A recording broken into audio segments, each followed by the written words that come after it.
स्वागत है आप सभी का AR एक्सप्लेन्ड चैनल पर। और आज हम बात करने वाले हैं डेंडेडन एनीमे के एपिसोड नंबर 1 की। मोमो उसे कहती है, मैं नहीं मानती तुम्हारा नाम कैन ताकाकुरा है। कैन कहता है, मानो ना मानो यही मेरा नाम है। मोमो अपने कान बंद करके कहती है, मैं ये नहीं सुन सकती। जिसके बाद कैन के ऊपर कर्ज हावी होने लगता है और फिर वो मोमो से कहता है, मुझे अपना केला चूसने दो। मोमो उसे देखकर अपनी साइकिक पावर से दीवार पर फेंक देती है। कैन कहता है, तुम्हारा बहुत बहुत शुक्रिया। मोमो कहती है, एक रूल बनाते हैं कि तुम अपना नाम कभी नहीं बोलोगे। कैन उसकी बात मान लेता है। मोमो उससे कहती है, क्योंकि तुम्हें ओकल्ट पसंद है इसलिए तुम्हारा नाम ओकारुन रखते हैं, और अगर तुमने कभी भी अपना रियल नाम लिया तो मैं तुम्हें जान से मार दूंगी। ओकारुन कहता है, मेरे पास तुम्हारी बात मानने के अलावा और कोई चॉइस नहीं है। मोमो उसे अपने घर ले जाती है और कहती है, मेरी दादी से जरा बच के रहना, क्योंकि मेरे पिछले बॉयफ्रेंड को वो जान से मारने वाली थी। फिर जैसे ही ओकारुन अंदर जा रहा होता है वैसे ही उसकी पूरी बॉडी में आग लग जाती है। मोमो अपनी साइकिक पावर से उसे उठाकर पानी में फेंक देती है और फिर वो देखती है कि गेट पर बैरियर लग रखा है। मोमो उस बैरियर को हटा देती है और दोबारा उसे अंदर आने को कहती है। इस बार ओकारुन सतर्क होकर अंदर आता है। मोमो घर के अंदर जाकर देखती है कि उसकी दादी अभी घर पर नहीं है। मोमो ओकारुन से कहती है, दरवाजा बंद करो, मुझे कपड़े बदलने हैं। ओकारुन दरवाजा बंद कर देता है, लेकिन थोड़ी देर में उसका कर्स एक्टिवेट हो जाता है।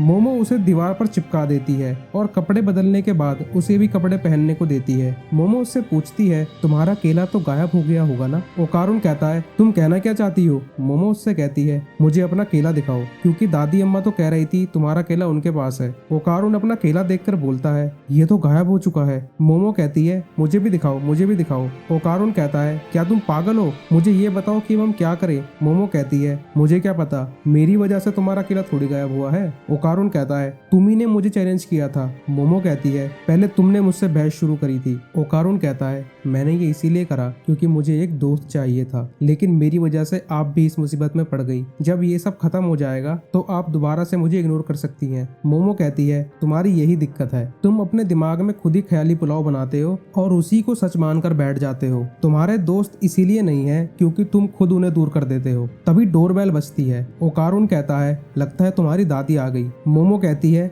मैंने ये वाली डोरबेल कभी नहीं सुनी। ओकारुन पूछता है, तुम कहना क्या चाहती हो? मोमो बताती है, हमारे घर में 2 डोरबेल है, एक इंसानों के लिए और दूसरी इविल स्पिरिट्स के लिए। तभी वो देखती है कि वो बैरियर दोबारा लगाना भूल गई। वो बैरियर उठाकर कहती है, मुझे ये दोबारा लगाना होगा, फिर ये इविल स्पिरिट जलकर खत्म हो जाएगी। ओकारुन कहता है, ऐसे तो मैं भी जल जाऊंगा। मोमो कहती है, पहले तुम्हें मैं इस प्लॉट से बाहर भेज दूंगी। वो दोनों बाहर जाकर देखते हैं कि ये पूरा प्लॉट दीवारों से कवर हो चुका है और अब वो बाहर नहीं जा सकते। मोमो देखती है कि उसकी नाक से खून निकल रहा है और ओकारुन का तो उससे भी बुरा हाल है। मोमो देखती है उनके प्लॉट के चारों तरफ ब्लैक फॉग फैल रखा है। फिर वो देखती है एक इविल स्पिरिट हवा में उल्टी लटक रही है जो कि उनके ऊपर एक पंच मारती है, लेकिन वो दोनों उससे बच जाते हैं और खड़े होकर वहां से भागते हैं। मोमो ओकारुन से पूछती है, क्या तुम्हारे पास एक और केला है जो ये इविल स्पिरिट लेने आई है? ओकारुन कहता है, बिल्कुल नहीं, ये एक एलियन है। इस टाइप का एलियन पहले अमेरिका और फिर जापान में देखा गया था। मोमो कहती है, हमें जल्दी कुछ न कुछ करना होगा वरना ये पॉइजन फॉग हमको मार देगा, लेकिन जब तक मैं तुम्हारे कर्ज को रोक रही हूँ तब तक मैं अपनी साइकिक पावर का यूज लड़ने में नहीं कर सकती।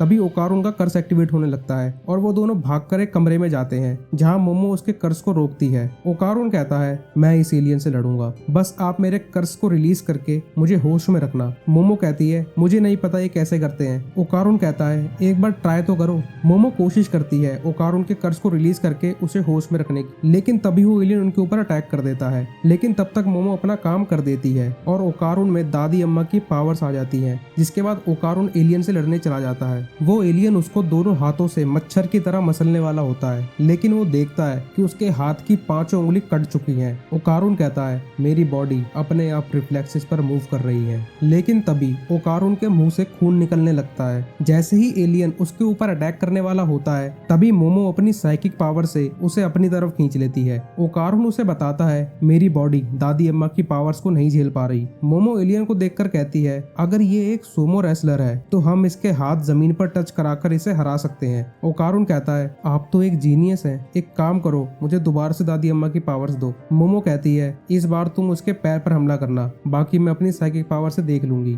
एलियन उनके ऊपर अटैक करता है। मोमो ओकारुन को अपनी साइकिक पावर से बहुत तेजी से फेंकती है, जिससे वो एलियन का पैर तोड़ देता है और वो एलियन का हाथ जमीन पर टच हो जाता है। मोमो को लगता है वो जीत गए, लेकिन वो एलियन 2 पैर और निकालकर बैलेंस बना लेता है और मोमो को उठाकर गेट पर फेंक देता है और उसके नीचे गिरने से पहले एक पंच मारता है। वहीं दूसरी तरफ ओकारुन का कर्स एक्टिवेट होने लगता है, लेकिन मोमो होश में आकर उसे रोक देती है और कहती है, इस धोखेबाज एलियन को तो मैं ही हराऊंगी। तभी वो एलियन उसमें एक और पंच मारता है और फिर नॉन स्टॉप पंचेस मारने लगता है। ओकारुन कहता है, प्लीज आप मेरा कर्स रिलीज कर दो, ऐसे तो आप मर जाएंगी। मोमो कहती है, बस इतना बाहर काफी है, अब मैं गेट के बाहर आ चुकी हूँ। वो पहले ओकारुन को अपनी तरफ खींचती है और फिर बैरियर को उठाकर गेट पर लगा देती है, जिससे वो एलियन चलकर खत्म हो जाता है। जिसके बाद मोमो देखती है कि उनका प्लॉट एकदम सही सलामत है। वो चैन की सांस ले ही रही होती है कि तभी ओकारुन का कर्स एक्टिवेट होने लगता है। फिर वो दोबारा उसे रोकती है, लेकिन इतनी देर लड़ने के बाद वो थकान की वजह से बेहोश हो जाती है। मोमो के बेहोश होते ही ओकारुन का कर्स धीरे धीरे करके उसके ऊपर काबू कर लेता है और इसी के साथ ये एपिसोड यहीं खत्म हो जाता है। तो मिलते हैं फिर इस एनीमे के नेक्स्ट पार्ट में। तब तक के लिए वीडियो को लाइक, चैनल को सब्सक्राइब और बेल आइकन को दबाना ना भूलें। सायोनारा।